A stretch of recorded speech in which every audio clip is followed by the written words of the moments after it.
Brought to you by La Lechonera. Scoreless ball game until the 6th. Bags loaded. Christian Yelich. And that would plate 2. The D. Gordon bringing up the rear. Set up the Ozuna at bat. Prado at third. That's a Gold Glover. That's a great left fielder. Maybe the best in baseball. And Martin Prado just gets by Perez with a sweet tag. That's it. Marlins were shut out last night. They have 3 tonight. Chien-Ming Wong against Ichiro. Off of Wong. And it rolls to first. Ichiro's got himself a hit. 3009 for Ichiro. That's in it. A bat from World Baseball Classics of old. Ichiro wasting no time taking that first pitch off the shin of Wong. Nobody coming out to check on him. He must be fine.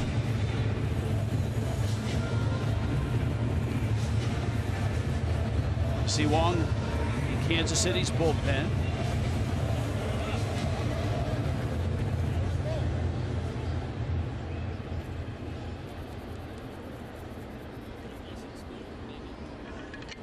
Xavier Scruggs now with Ichiro at first.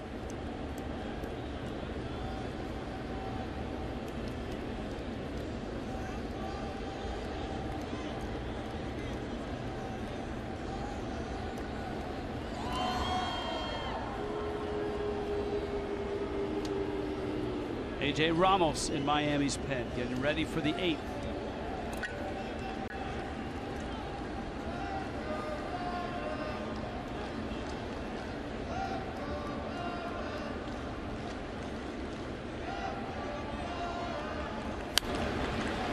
That one in the air and behind the plate and out of play. Wong is Taiwanese and is 36. Remember, he was originally signed as a Yankee back in 2000.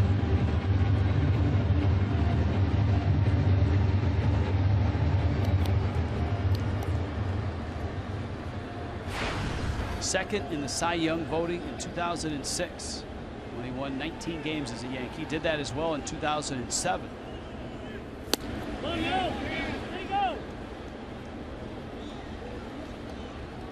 Marlins saw Wong in Washington.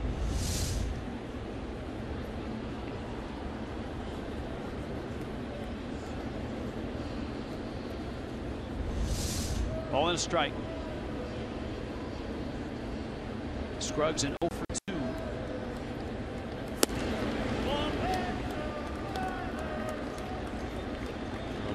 Viewers at home might be wondering, Marlins scored 3 runs last inning, but all charged to Dylan G. Still have not given up a run. The Royals bullpen in 32 plus innings. The last 32 plus innings. That's a great sign. Jose Fernandez back on the bench. Scruggs, a little pop into shallow right, and it's caught there by Kane.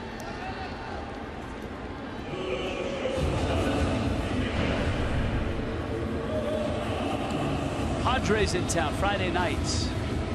Can't wait to see Mark Grant and the lads. Fireworks Friday as well. Budweiser burger and beer package for just $25. And of course, fireworks after the game. Marlins and Padres. So Jose is back. We will have obviously Don Mattingly's comments and find out exactly what ailed him after delivering that last pitch in the top of the 7th. Still looked to me, Rich, like he was walking a little gingerly down the dugout there, but Jose is one of the guys, starting pitchers, that always comes back into the dugout and watches the end of a game that he pitches.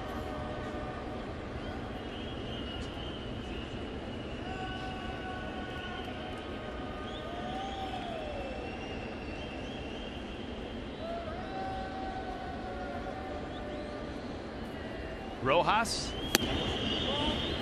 takes in. In case you missed it, this was Jose's last pitch.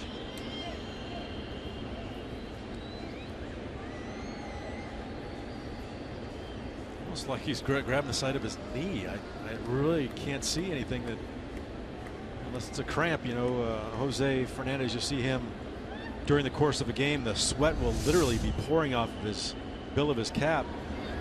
Just dehydrated, got a cramp.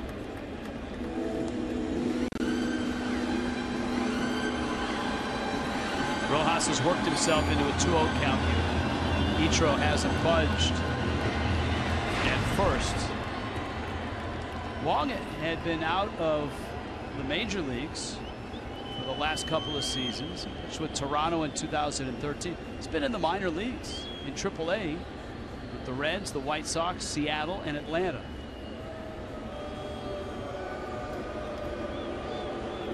And for 3 starts in the Atlantic League, which is independent ball in Southern Maryland. Do you know the mascot for that Southern Maryland team in the Atlantic League? Ichiro runs on a 2-0 pitch. Are you asking me? I am. Because you were an Oriole, but I don't know that Southern Maryland. Southern Maryland, that's not Fredericksburg, is it? Is it just called Southern Maryland? Waldorf, Maryland. An elephant. The Blue Crabs. Oh, that's easy. Yeah. I would have given it to you had you gone crabs. All right. Crustaceans, I may even gone. Thank you. Should have bet me $1 on that one. You could have got your $1 back from yesterday. That's true.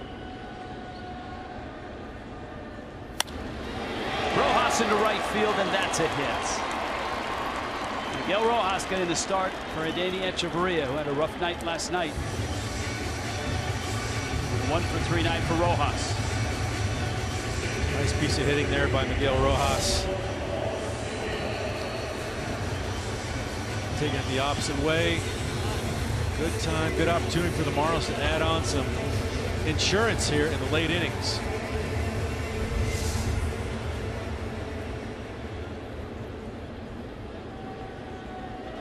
Marlins going to bring up a pinch hitter, Oswaldo Arcia, who joined the team yesterday, claimed off waivers from the Rays.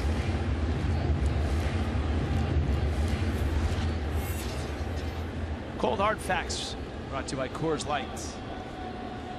The last 15 games have been decided by 3 runs or less. It's a Marlins club record and the 2nd longest streak in the big leagues this year. So they're 1 shy of the Padres. And here is Arcia.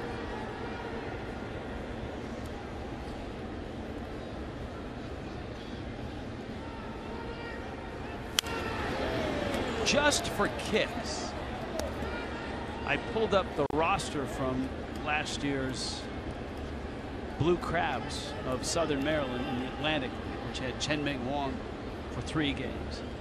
And whose name would pop up but Reggie Abercrombie. Wow, former Marlin. Reggie Abercrombie's name came up in Cincinnati because he hit one of the longest home runs in that ballpark in his time with Miami. Arcia behind in the count, 0-2. I'll tell you, in the short time he's been in the big leagues, Arcia has displayed some pretty good power numbers. This year, as you've seen, 6 home runs in just 150 at-bats. 2014 in Minnesota, with just 370 at-bats, had 20 home runs.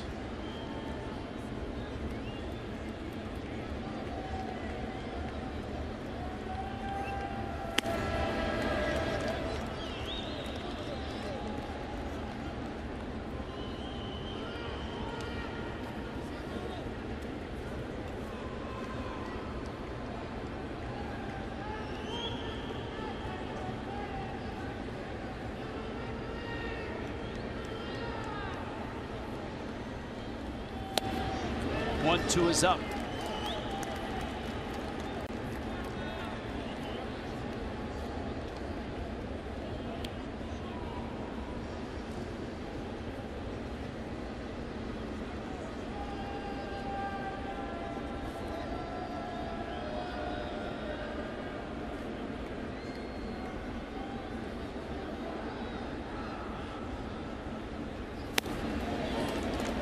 Wong misses away there, and it's 3-2.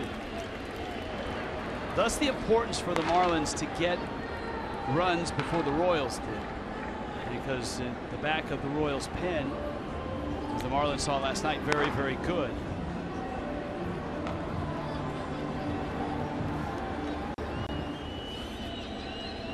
You've got Wong in here trying to keep that streak going.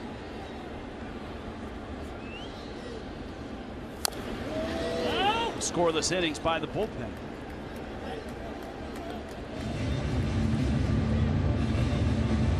Garcia might want that pitch back. Long 91-mile-an-hour fastball. Didn't look like it had a whole lot of movement on it. Right down El Centro.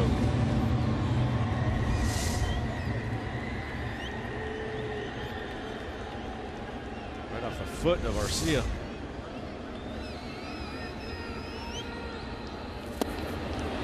And Garcia swings and misses. First strikeout for Wong. Almost looked like a slider. Kind of a slip slider, almost changeup looking pitch on the way in, but you look at the rotation and the grip with Wong.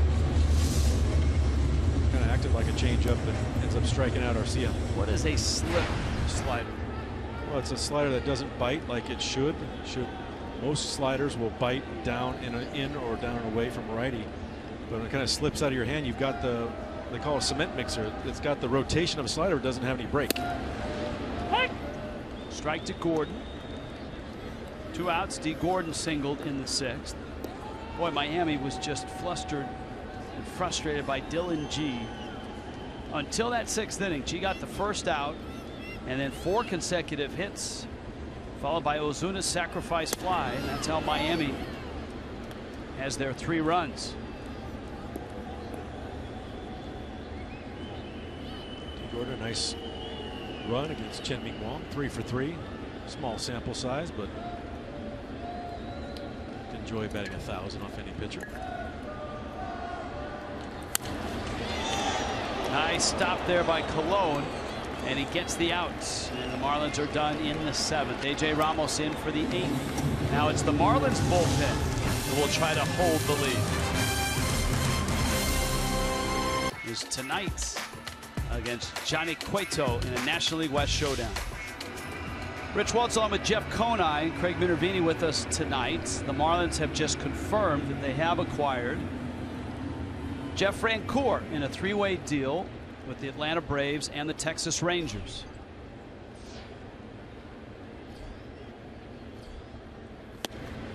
There'll be more details to come, but it looks like a Ichiro Francoeur platoon in right field. I would say that Francoeur still one of the better power arms you're going to see from the outfield in the major leagues. We remember him from Atlanta. They signed him. He's a local guy. They 2 big years, 100+ RBI years with Atlanta. Kind of fell off the map for a little bit. Came back with the Royals a few years back with a 20+ home run season. And just a fantastic guy in the clubhouse. Really good to be around. I think he's a good addition to this team. Prado to Escobar. Chien-Ming Wong has the first out of the 8th inning. Alfredo Mesa on the left is, of course, the executive director of the Marlins Foundation, David Sampson, and Michael Hill. As the Marlins scramble, you know, Giancarlo Stanton's rehab has gone, I think, safe to say, better than expected. But you never know. That is a serious injury. Justin Bour's return is still a major question mark. Yelich takes a strike, and it's 0-1. On the other side, in terms of starting pitching, Adam Conley hasn't begun to throw yet, but Wei-Yin Chen has. In fact, Chen threw today, and all the reports are that things are progressing well. And I think the best the Marlins can hope for is mid-September. I was just saying earlier today, if the Marlins can basically stay in this race with some good play from here till middle of September. They're going to get some much needed pieces back in the rotation, like you said, with Conley and Chien.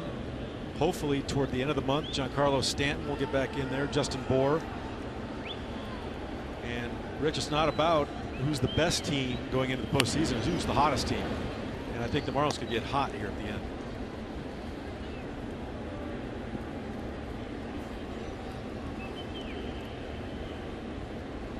Boy, especially for a group of players that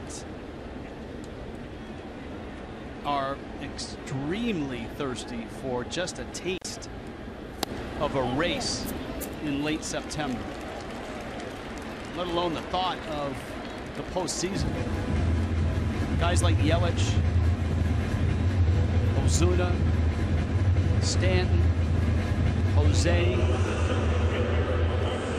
Last year was a tough year to endure for everybody.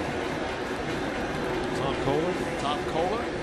There's a lot of homegrown talent here from the Marlins that have not been involved in a postseason. And of course, if the Marlins do get to the postseason, D. Gordon is unable to participate because of his suspension.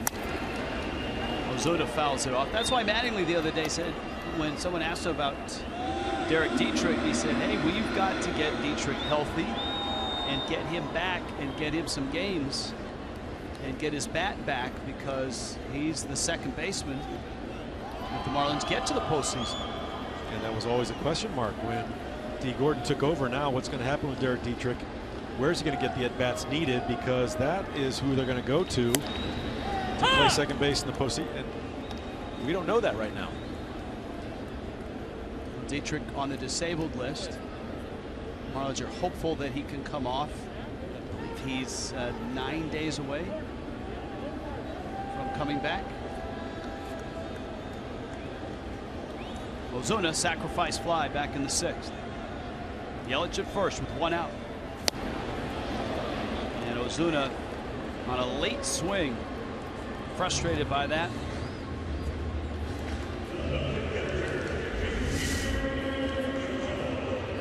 Yeah, totally fooled by this slider from Wong right there on the outside corner of the plate.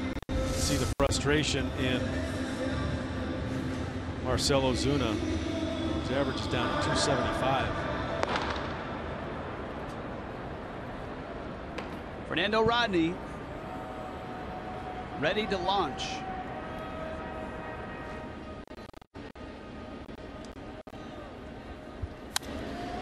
Real Muto shoots that out to second base. Mondesi flips. Escobar is there.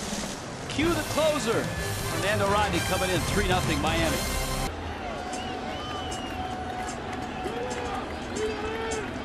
Two. Line drive.